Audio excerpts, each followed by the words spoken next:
this is Steve Thompson, and thank you for checking out this week's Check-In with the Soup.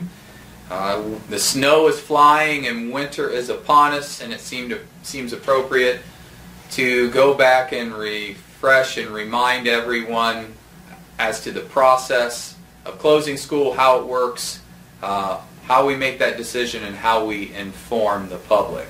Currently we're taking a look at the first slide, the factors we use to consider when closing school.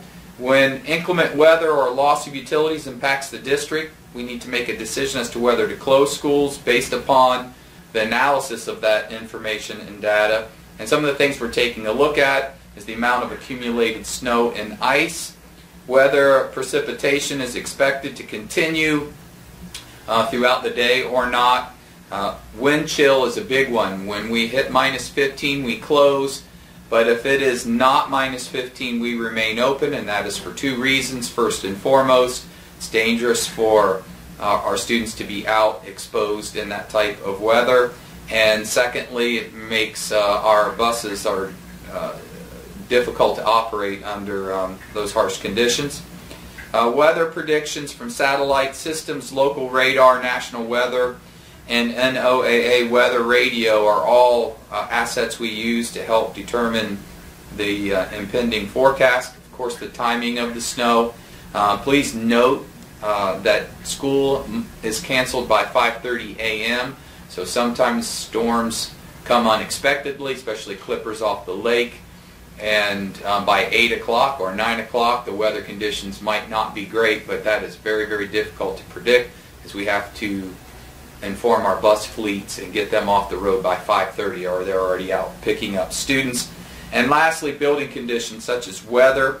There is electricity and or heat in the building, and our ability to safely clear our lots and sidewalks are important considerations. So the process is a little bit different. Those are the factors, but the process that we use to determine closing school begins at approximately 4 a.m. The Director of Operations and Transportation are out on the roads driving them to determine the safety for our students and our buses. Both individuals will consult with one another. They also contact the snow crews, snow removal crews, and they form an assessment. That assessment is reported to me, the superintendent, along with reports from other area school superintendents and school leaders, along with any law enforcement officials that may have been contacted. I'll review the reports, and we'll make a decision to close the schools between 5 and 5:30 a.m. How do we keep parents informed, students informed? The fastest way to find out if we're closed or not is to follow me on Twitter at Thompson_WES Soup.